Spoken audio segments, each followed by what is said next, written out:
Kam neina užmigti, parodysiu vieną paprastą dalyką. Akupunktūra. Mėlyji, akupunktūra yra galinga.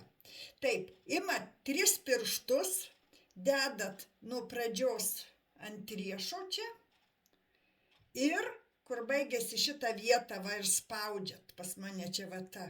Tiesiog su pirštu paspaudžiat per 3 pirštus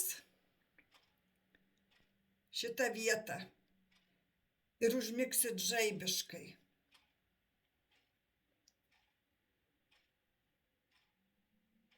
Kam neina užmigt, atsiminkit šitą priemonę.